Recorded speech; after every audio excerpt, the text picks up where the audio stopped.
Hey everyone and welcome back to Storytime. My name is Jake and today we are going to be looking at the subreddit r/prorevenge, where people tell us their best stories of how they got revenge on someone they didn't like.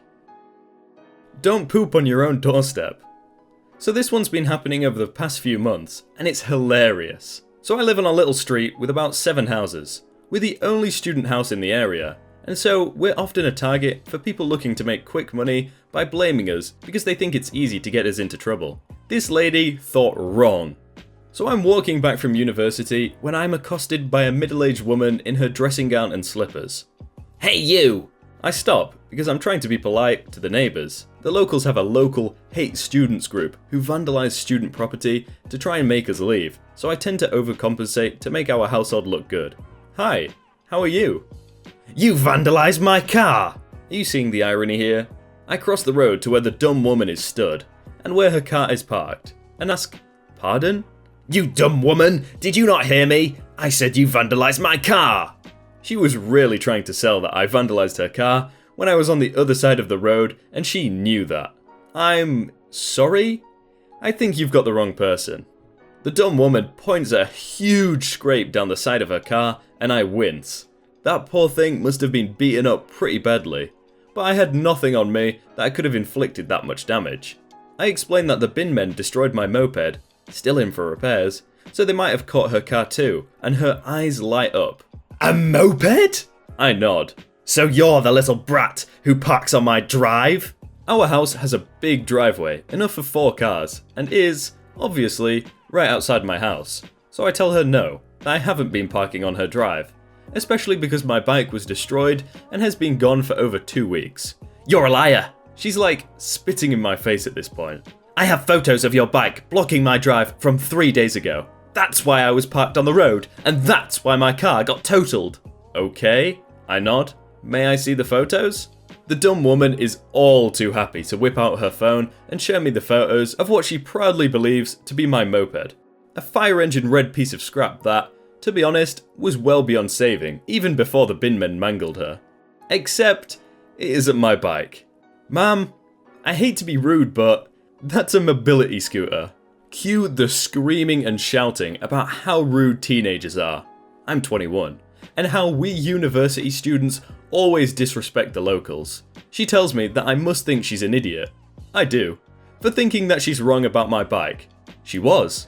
So I take a deep breath and say, Ma'am, I'm in a rush, but you are really wrong about the bike. Maybe ask her next door neighbour, a kind old lady who owns a mobility scooter but is a little forgetful, about why she parks her scooter on your drive. I walk away and think nothing of it. Except now, she's left her totaled car on our private property instead of her own drive, after running our fence that blocks the drive down and complaining to our landlady about antisocial behaviour. There isn't any, by the way. We're 4 reclusive students who stay in all night watching Netflix with our headphones in. And she's also like 5 houses down from us, so she definitely wouldn't be able to hear the noise she was describing. Pretty much the whole neighbourhood is shunning us at this point, as the dumb woman has been spreading lies about our behaviour, telling everyone that we vandalised her property, so it's only fair that she uses our driveway as compensation. I feel responsible for her behaviour, as I should have shut her down immediately, rather than letting this drag out. So, I sit in my room, nothing new here, and hatch a plan. The next morning, I walk past her house and watch as the dumb woman lets her dog out, watches it take a crap on public pavement, and then shrug and walk away. Bingo. According to our local council, this is an offence which she can get fined for, as it's vandalism and obstruction of council property. So every morning, as I walk to get my train, I take a photo of the turds, some fresh, some crusty, and some smeared across the pavement by some poor sod who stood in it. Then, I email everything to my local councillor, who is fuming that someone fully able-bodied is allowing their dog to do this without cleaning it up. She gets fined £1,000 with a threat of more if she continues to do so. I heard this from my neighbour, as he was friends with the council worker who handled the case. And guess what? She did. And the more the dog pooped, the more I reported it. She racked up £4,000 of fines just for dog poop alone. And I didn't even report her trespassing on private property. But apparently, she'd spoken to the council worker, who was a newbie, and pressured him until he let slip that A neighbour had reported it, and of course, she happened to 1. Realise it was me, and 2. Know where I live. She hammered on my door, screaming about how she was going to drown my cat. I don't have one, my neighbour's cat just loves me. Smash my window, and then catch me when I was walking home.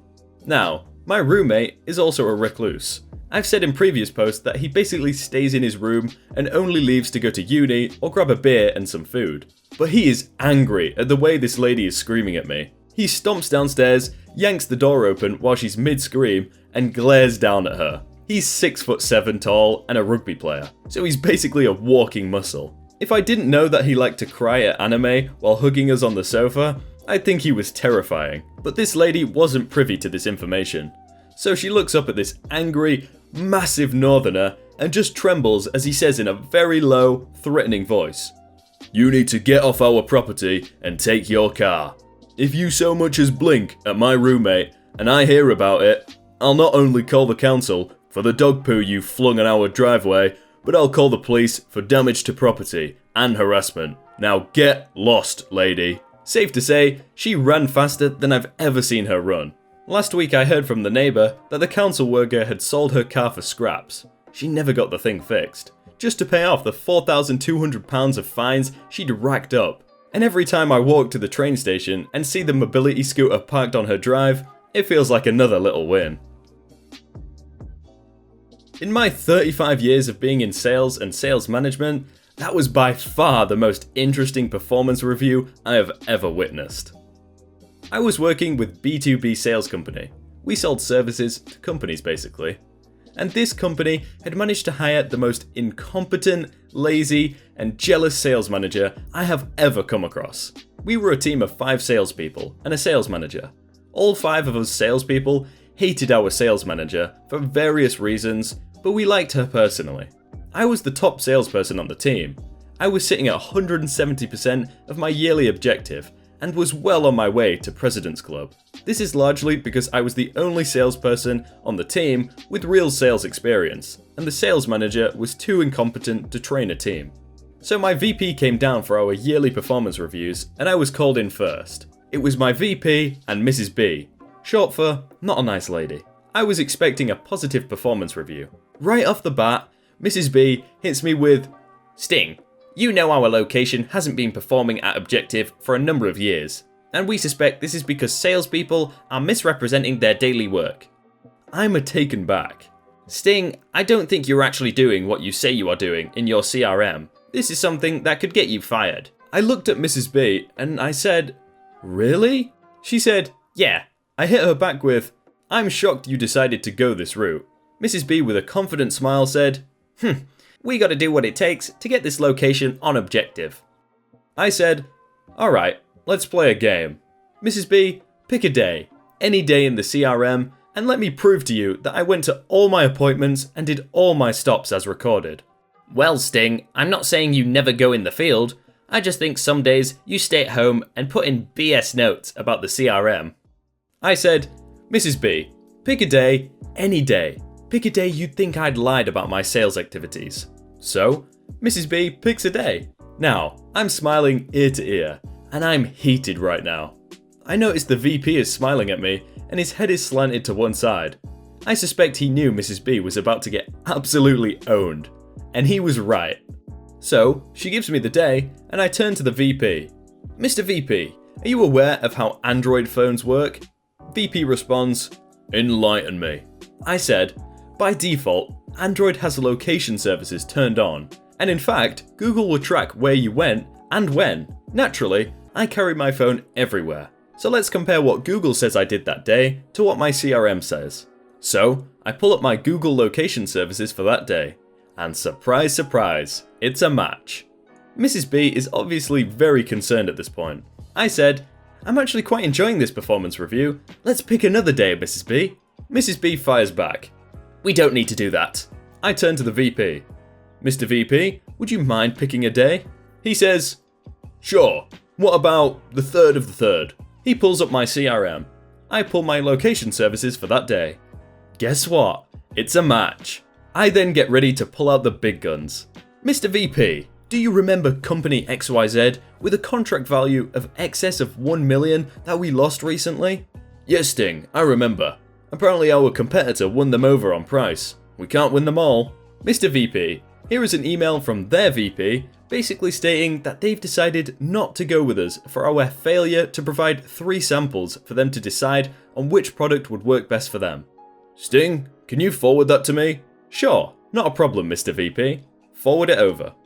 Mr. VP, while I'm at this, let me forward you over several email chains before this where I clearly asked Mrs. B to order those samples. In fact, it's in those very same email chains she confirmed that she had in fact ordered the sample. He asked me to forward those emails to him, so I did. Now, Mr. VP, I had our service department look to see if any orders had been placed for those samples. No orders were actually placed. He said, I'm going to look into this. Mrs. B is very distressed at this point. My performance review has just turned into her performance review, and stuff's not going right. Mr. VP, I have one more thing I'd like to bring to your attention. Do you mind if I step outside for a minute so I can show you? He said, sure. I need to have a talk with Mrs. B anyway. Now, I need to mention that several years prior to this, a general manager at another location sexually assaulted a woman. The company was sued and lost a lot of money because of this. Since this incident in the company put a very clear-cut policy, no sexual relations between management and people who work for them, it's immediate termination for the manager. Now, another sales consultant in the office was named Joe. Joe was a married man with 2 beautiful kids, and Mrs. B had the hots for him. She tried it on with him multiple times, twice on text. Joe and I had talked about if he should report this transgression. I walked into the sales office and said, Joe, I think it's time we get a new sales manager. You got those texts? He looks at me and goes, is today gonna be the day? I said, today's gonna be the day. All the sales staff knew what was going on. The mood of the office was lifted. Joe and I begin walking back to the conference room when the location manager, who was not a part of the performance review, saw Joe and I. He asks, what's going on? And Joe said, you're going to need to hire a new sales manager soon. Location manager was confused. He said he's coming into the meeting. We said fine. I knocked on the door. Mr. VP said come on in, so I did. There we stood. Joe, myself, and the location manager. Mrs. B knew exactly what was about to happen. We all took our seats and I asked the VP, Mr. VP, I just want to clarify a company policy. Sure. Is it true that if a manager tried to engage in a sexual relationship with a direct report, that it's immediate termination for that manager? Mr. V sits up straight, takes a moment and goes, yes, if something like that came to my attention, my hands would be tied and I'd have to fire the manager. I said, well, Joe has something he wants to show you. Mrs. B got up and walked out of the conference room. She was about to cry, you could tell. Her world, her career, had just been completely wrecked, and I don't think she wanted to be around for the end. Joe went on to tell the VP how he's a happily married man with 2 beautiful kids, and Mrs. B kept hitting on him. In fact, she had sent him numerous sexual texts, and on 2 occasions openly invited him to come sleep with her, once in the office and once at his home, even after he had made it clear he wasn't going to sleep with her. Mr. VP asked to see the texts and Joe provided them. The VP asked him to screenshot those and email those over. Joe said he would. Then, the VP said, I'm going to need both of you to go back into the sales office. The location manager and I have some talking to do. We walked back into the sales office. I noticed the sales manager office had looked clean out. Apparently, Mrs. B was bawling. She was a wreck and crying. And she said she was going home. Joe laughed and said, yeah, she won't be coming back. It was about 20 to 25 minutes when the VP came into the sales office and asked me to come into the conference room again. So I did. I sat down and the VP said, well, I would like to inform you that Mrs. B has been terminated effectively immediately. With this being said, after your performance review and looking over your numbers, you are our top sales rep in this location and deserve nothing short of stellar remarks on your review, and you'll be getting that. I said, thank you. I do have one question. He said, sure, anything. How do I apply for the new sales manager job that just opened up? Mr. VP laughed and said, you sure do like to strike while the iron is hot, don't you? I said I do.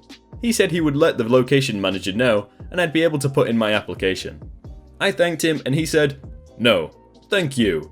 In my 35 years of being in sales and sales management, this was by far the most interesting performance review I have ever witnessed." I did not end up getting promoted. I ended up quitting shortly after this because they decided not to promote me and instead hired a guy with no sales experience to be our sales manager.